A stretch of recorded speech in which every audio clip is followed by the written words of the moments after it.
हिमाचल प्रदेश में प्राकृतिक आपदा ने फिर से कहर मचाना शुरू कर दिया है। आज प्रदेश के अलग अलग हिस्सों में हुई बारिश की वजह से बड़ा नुकसान देखने को मिला। नेता प्रतिपक्ष जयराम ठाकुर ने सराज विधानसभा क्षेत्र में 5 लोगों की मृत्यु होने की सूचना दी। नेता प्रतिपक्ष जयराम ठाकुर ने कहा कि एक गांव को खाली करना पड़ा है। नेता प्रतिपक्ष जयराम ठाकुर ने राज्य सरकार से आग्रह किया है कि जो सड़कें लंबे समय से अवरुद्ध हैं, वहां पर अब राशन की दिक्कत आ गई है। ऐसे में प्राथमिकता के आधार पर ऐसे क्षेत्रों में राशन पहुंचाया जाए।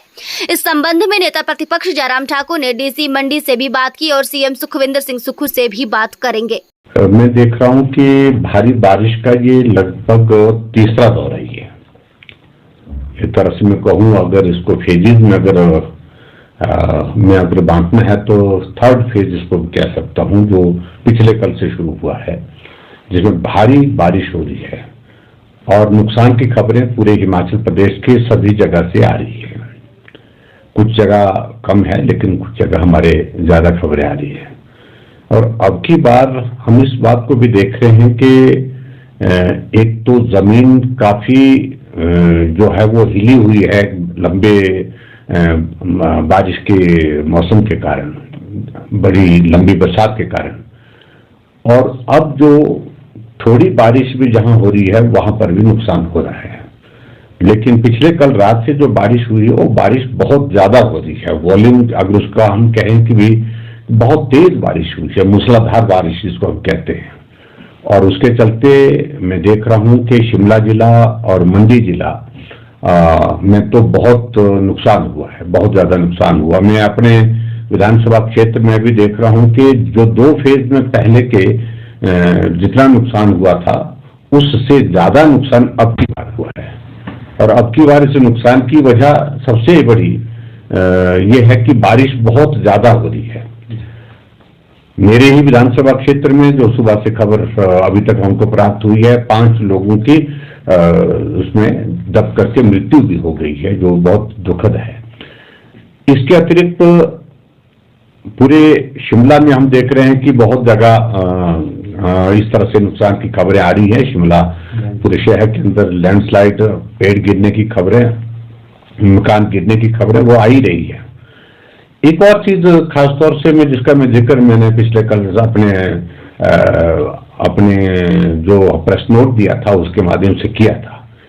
अब तो हालात ये बन गए कि प्रदेश के बहुत सारे इलाकों में जहां सड़कें लंबे समय से टूटी हुई हैं, क्योंकि बरसात के मौसम में राशन का स्टोरेज लोग बहुत ज्यादा नहीं करते हैं, क्योंकि खराब भी होता है और इस वक्त ऐसी जरूरत भी महसूस नहीं होती है। आमतौर सर्दी के मौसम में हिमाचल प्रदेश के जो बर्फ वाले इलाके होते हैं वहां बड़ा स्टॉक कर रखते हैं। मैं इस बात को देख रहा हूं कि मेरे ही क्षेत्र के अंतर्गत नलवागी पंचायत, कसौड़ पंचायत, कून पंचायत, ये ऐसी पंचायतें हैं जहां सब तरह से सड़क मार्ग टूटा हुआ है। एक जगह से नहीं, अनेक जगह से टूटा है और जिसको रिस्टोर करने के लिए बहुत वक्त लगेगा। मैंने पिछले कल डिप्टी कमिश्नर से बात की। एक जगह तो हमको मदद खासतौर से जो हमने रोपवे लगाया था, झूला लगाया था, उस गांव के लिए वो मैंने बहुत पहले लगाया था और उसके कारण जो है वो कून के गांव के लिए राशन पहुंचाने में थोड़ी सफलता तो हासिल हुई। लेकिन इसके अलावा बाकी गांव में अभी राशन पहुंचाना भी कठिन है। अभी मुझे वहां पर कसौड़ ग्राम पंचायत है हमारी, वो गांव सारा खाली करना पड़ा है। 300 से ज्यादा लोग वहां अपना घर छोड़ करके निकले हैं सुरक्षित स्थान के लिए। और सुरक्षित स्थान पर जाने के बाद अब घरों में खाने के लिए कुछ भी नहीं बचा है, ये स्थिति बनी है वहां पर। पैदल चल करके वहां पर पहुंचना वो भी सरल काम नहीं है, कई घंटों का सफर होता है। गाड़ी पहुंचने की संभावना नहीं है क्योंकि रास्ते सब जगह से टूटे पड़े हैं। अभी मैंने डिप्टी कमिश्नर से बात की है कि किसी भी तरह से एक काम करिए, जहां सुरक्षित स्थान पर ठहरने की उनकी व्यवस्था करनी है वहां के लिए सामान भिजवाइए, जैसे भी भिजवाना है। हेलीकॉप्टर करने के लिए मैंने बोला है उनको, उन्हें रिक्वेजिशन दे दी है। उन्होंने कहा कि मैंने हेलीकॉप्टर के लिए बोल दिया है और तुरंत राशन वहां पर पहुंचाइए ताकि कम से कम भूख से न मरे वो लोग, भूख से परेशानी ना हो। बच्चे हैं छोटे छोटे, और सब पशुधन छोड़ करके निकले हैं। पशुधन को निकालने की कई जगह गुंजाइश ही नहीं रह गई, वहां पर यह स्थिति बनी है और जिसके कारण लोगों का जीवन वहां पर बहुत कठिन हो गया है। तो इस तरह की परिस्थिति खासतौर से ये इस थर्ड फेज की इस बारिश के इसमें हुई है, जिसके कारण पूरा हिमाचल प्रदेश जो है अस्त व्यस्त हो गया है और हमारा जो है ट्रांसपोर्टेशन का सिस्टम जो है ग्रामीण क्षेत्र का वो बिल्कुल टोटली पैरालाइज्ड अभी तक है। अगर कि हमने बार बार इस बात के लिए आग्रह किया है सरकार से और मुझे मालूम नहीं सरकार की ओर से इस तरह से प्रयास अभी तक क्यों नहीं हो पा रहे हैं। हमने एक बात कही है कि एक तो जो इलाके ऐसे हैं जहां नुकसान होने की संभावना ज्यादा है, जहां बिल्कुल दरारें आ गई मकान में और लैंडस्लाइड ऊपर से भी आ गया, नीचे से भी आ गया, उनको तुरंत विकेट करना चाहिए। उनको वहां से लोगों को सुरक्षित स्थान के लिए ले जाना चाहिए, क्योंकि जिंदगी से प्यारा कुछ नहीं है। सबसे कीमती चीज जिंदगी है, इसलिए एक तो ये करने की जरूरत है, जिसमें मैं समझता हूँ कि बहुत देर हो रही है। अभी भी मैं 3 दिन पहले ही मैंने प्रशासन को कह दिया कि किसौर के गांव को आप राशन का भी इंतजाम करिए और अगर हो सके तो वहां पर कैंप का एक जगह अरेंजमेंट करिए ताकि वहां पर लोग सुरक्षित स्थान पर रह सके। सब घरों में दरारें आ गई है, घर सुरक्षित नहीं रह गए हैं, ये सबका कहना है। तो ऐसे में शिमला के अंदर भी हम देख रहे हैं ये सारी चीज को लेकर के काम करने की आवश्यकता है और खासतौर से जो डैमेजेस हुए हैं, मैं मानता हूं कि डैमेजेस ज्यादा हैं, लेकिन डैमेजेस ज्यादा हैं तो इसका मतलब ये नहीं है कि हम 6 महीने में सड़क को रिहेबिलिटेट करें, मतलब उसको रिस्टोर करेंगे। डैमेज ज्यादा है तो मशीनरी ज्यादा लगाइए, ये करना ही पड़ेगा। आपको लगता है? देखो, मैं इस बात को तो ये कहूंगा कि बहुत बड़ी निराशा है। हम इस त्रासदी के दौरान बोलना नहीं चाह रहे थे, जबकि कोविड एक ऐसा दौर था जब हर कुछ बोलते रहिए, और अभी मैं बोलना ये नहीं चाह रहा हूं, लेकिन सचमुच में निराशा अब बहुत बड़ी हताशा में परिवर्तित हो रही है। मेरी नहीं, सबकी हो रही है। राहत कार्य बहुत विलंब से चल रहा है, धीरे से चल रहा है, एक बात।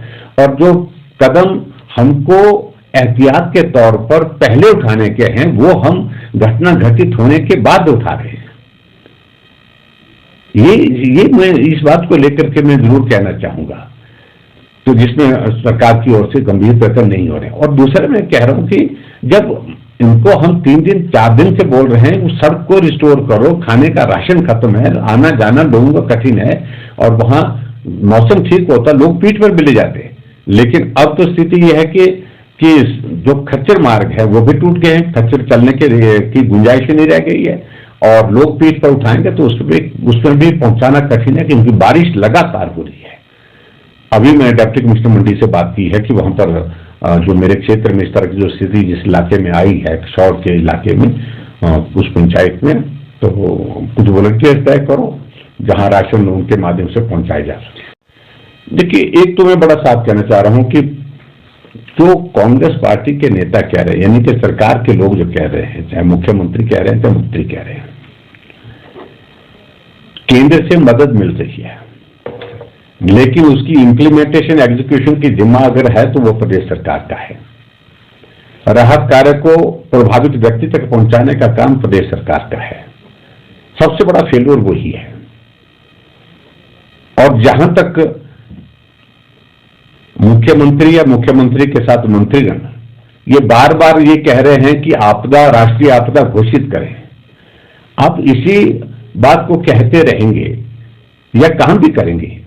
बात तो ये है, आप कहिए, लेकिन उसके साथ साथ में कि हमारी जिम्मेवारी है, हमारी जिम्मेवारी है, प्रदेश हमारी सरकार है, उनको ये कहना चाहिए, और लोगों की जिंदगी बचाने का काम हमारा है, लोगों को राहत पहुंचाने का काम हमारा है, हम इस काम को करेंगे। हाँ, केंद्र और मदद करे, इस बात को कहिए, लेकिन ऐसा नहीं कि यही रोना रोते रोते लोगों का ध्यान बांटने की कोशिश करते रहे, लेकिन अपने आप कुछ नहीं कर रहे हैं। स्थिति ये बन रही है कि यही कहते जा रहे हैं, जमीन पर काम नहीं हो पा रहा है, और जमीन पर जब काम नहीं हो रहा तो नुकसान ये हो रहा है कि लोगों की जिंदगी जा रही है। आज भी मेरे ही विधानसभा क्षेत्र में 6 लोगों की जिंदगी चले गई, अभी तक और लोगों के संभावना लग रही है। 2-3 लोगों के बारे में अभी तक शंका जाहिर की जा रही है कि वो दबे होने की संभावना है। मुझे मालूम नहीं क्या खबर आएगी शाम तक, लेकिन ये स्थिति है पूरे हिमाचल प्रदेश में। और बार बार इस बात को कहना कि ऊंट के मुंह में जीरा है, ये शब्द आपदा के दौरान नहीं है,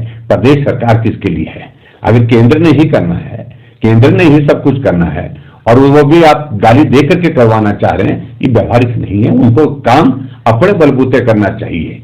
हिमाचल प्रदेश में जब ऐसे संकट पहले भी आए हैं, प्रदेश सरकार की सक्रियता उसमें ज्यादा रही है और केंद्र ने क्या नहीं किया। आपके 364 करोड़ रुपए पहले दिया, 190 करोड़ रुपए फिर गृह मंत्रालय ने दिया। अभी हाल ही में नड्डा जी का आना हुआ तो नड्डा जी के आने के साथ साथ में 200 करोड़ रुपए की और किस्त जारी कर दी हिमाचल प्रदेश के लिए राहत के रूप में, और 400 करोड़ सीआरएफ का पैसा, और जितने नेशनल हाईवे 4 लेन सारे मेंटेन करना और उनको रिस्टोर करना, वो सारी जिम्मेवारी केंद्र सरकार ने ली है।